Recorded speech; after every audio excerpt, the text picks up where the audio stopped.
Welcome back to Elden Ring. In this video we are continuing with our ultimate dual wield katana build. The one that I recommend for a samurai, however you can use it for any class in the game. And just quickly before we get into this one, if you're not currently subbed to the channel, make sure you do sub, turn notifications on. If you enjoyed the video, don't forget to leave a like, all support is greatly appreciated. And if you want to support me further as a creator, then check out the links in the description, and let's get into it. So next up, what we're going to look at is Radagon Soreseal. This one is one of the easier ones to obtain.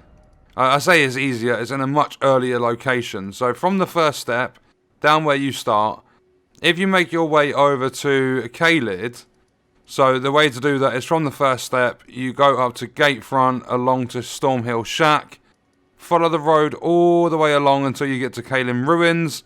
So when you get to Caelid Ruins, if you go east on your horse, past these stray dogs over here, you're going to need a decent amount of progress in the game to put this build together and make it really powerful. But from the first step over to Caelid Ruins is just following a path, and all the tricky bits I'll always show you in the videos. So double jump across that gap I spoke about up to Dragon Barrow West. The site of grace up here is the one that's called Dragon Barrow West, but follow it all the way along to the east, the path, and when you get a little bit further along, you're going to see a pillar standing up, and that pillar is where you are going to get your map fragment from. It will let you see this entire area. But there are lots of dragons in the area, so from the Dragon Barrow West site of grace, which is the one just the other side of this tree, you'll see it right there. What you're going to do is head southeast, come under this tree, make it to the edge of here, and then you're going to drop down. But from here, we are going to keep coming along to this fiery wall. When you get to this fiery wall, you need to follow it all the way along. But as soon as you cross this gap here, there's going to be a dragon over to the left. So you're going to want to go to the right-hand side of the wall. Keep following this all the way along. Go across this gap. You should be fine at this point. You might hear the dragon stomping around, but they won't aggro. Then just hug this wall and make it all the way along. If you haven't taken down the Elder Dragon, there are going to be some smaller dragons sleeping to the right-hand side. But as long as you hug this wall, you won't interfere with their sleep, so they won't get agitated and aggro. And then when you get along to this section over here, you want to cut inside, and you are going to see the Fort Famroth site of grace. From this site of grace, you're going to head up these stairs. And inside the fort, it's a little bit tricky to navigate this. But if you come in, there's going to be lots of bats and enemies and stuff that are going to hurt you. But just follow it round until you get to the doorway and climb up this ladder.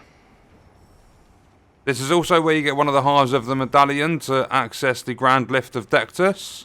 The other one, if you need to do that, is in Fort Height, which is... Unfortunately, I can't show you the map. It's at Fort Height, which is east of the Waypoint Ruins. So in that chest will be your half of the medallion. If you come to the south side and you drop down, I can show you the map quickly. So from the first step, if you go up to Gatefront, then come down, follow this path all the way round, literally all the way round, and then you'll get to Fort Height. In there is the second half of the medallion. Then when you get up to here, so from the ravine, if you come down here and there's a spirit spring roughly around here, jump up to the top section, make it all the way along, Grand Lift of Dectus, and boom, you're in the Altus region, or the Altus Plateau. And that way you can access the capital outskirts and all that sort of stuff. But when you've made it here, if you jump over, stick to the left-hand side, and then you're going to want to make a cut inwards and drop down here. When you are here, there's going to be a rat, so I'll quickly get rid of the rat. There's going to be, I believe it's a level 12 golden rune there, worth 7,500 runes. But jump across this gap, there's going to be a big rat round here, so just ignore the rats. There's a little one and a big one. Drop down here. Then when you get round here, right here, there's going to be a loot item, which will be Radagon Soreseal. Then what you need to do is make your way back up the ladder, preferably without getting injured like that, because that rat fucking hurts. But when you're back up here, if you just drop down, go back on yourself, so head to the south, and then you've got to, providing you don't get grabbed and fucking one-tapped by a bat, you can make your way back out of that door. Pretty please don't screw me over with the runes. It has. Are you mad? My runes are at the fucking top. Why? I died on the bottom floor, game.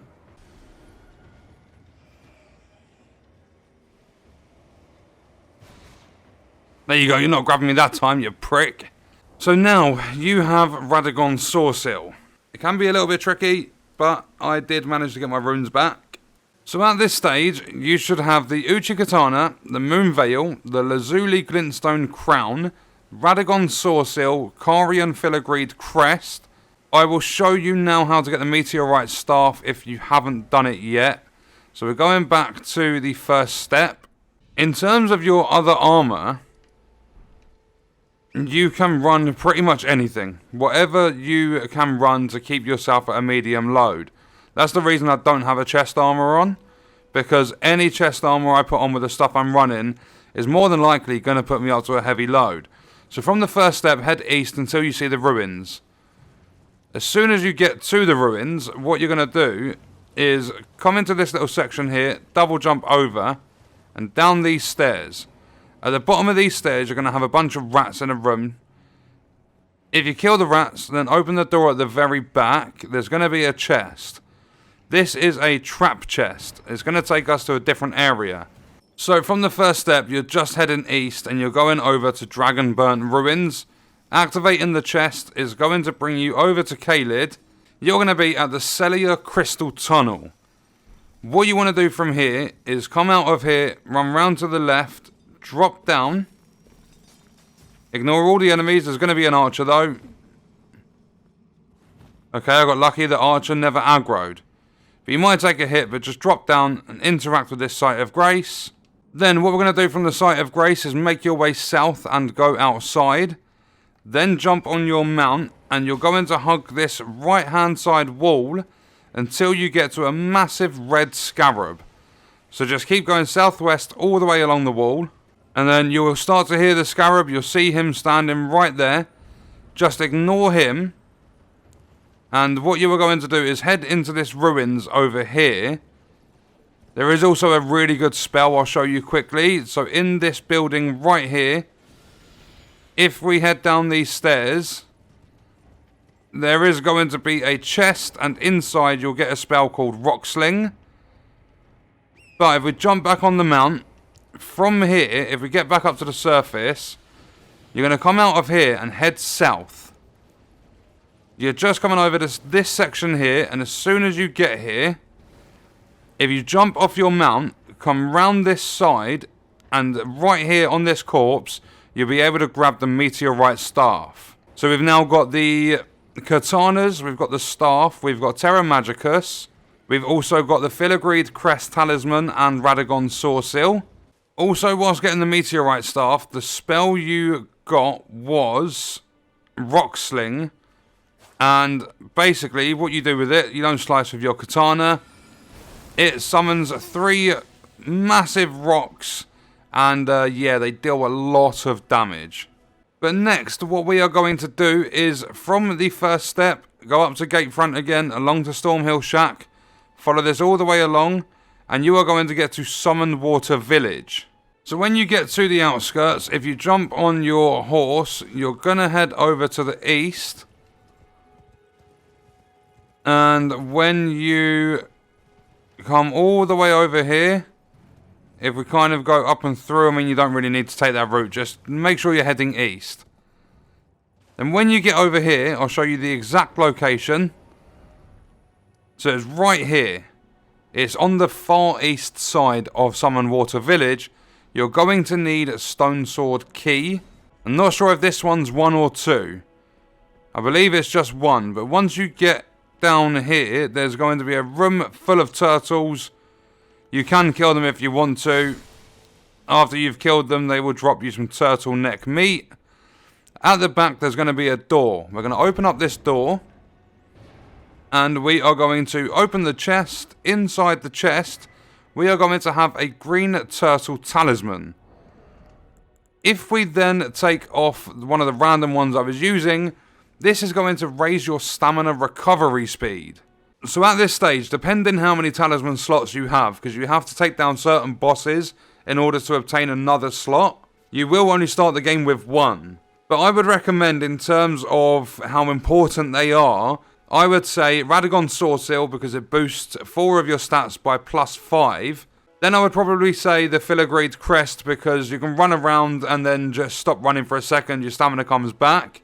Whereas in terms of FP, and this is a 25% reduction, in terms of FP you're going to be consuming a lot of flasks. So I would prioritise those two, but if you have the extra slots available, I would definitely grab the green turtle talisman, and then there are like a bunch of others you can take. But I always like going with the Graven Skull talisman, especially running an astrologer, because it raises the potency of your sorceries.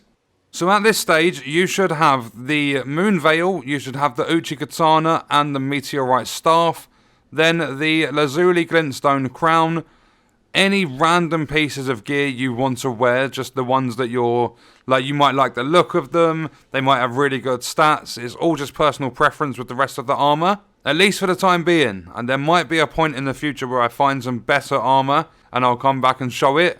And then in terms of your talismans, Radagon Sword Seal would be number 1 for me, then the Filigreed Crest, then the Turtle Talisman, and then whatever other one you want to run really.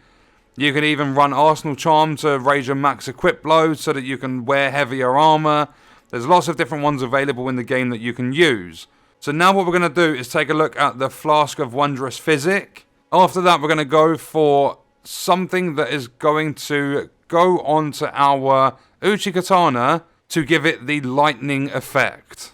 So from the first step, what you're going to do is make your way up to Gatefront, then follow the path down as though you're heading round to Fort Height. But as soon as you get to the 3rd Church of Marika, when you are there, you will have a couple of loot items. You will get a Sacred Tear for boosting the potency of your flasks. So when you use one, it will replenish more FP and health. But you'll also have your Flask of Wondrous Physic. Then you need to go and get the tears to put into it. For now, I recommend the one that's going to boost your intelligence and the one that's going to put a bubble around you so that you can negate a significant amount of damage from the first hit. So starting this one off, if we go up to the manor, at the manor, instead of going to Road to the Manor, if you come down to Northern Liurnia Lake Shore, and from this site of grace, make your way east and head down onto the same level as the lake. Then you're going to follow this all the way north. I say north, it is northeast, but we will eventually come to a point where we are heading north. Just hug the wall on the left hand side, keep making your way up. You're going to come across a pack of wolves. So if we keep coming, it's around this sort of area. There are a couple of wolves there. But you're going to head round the back of this, so back to hugging the wall.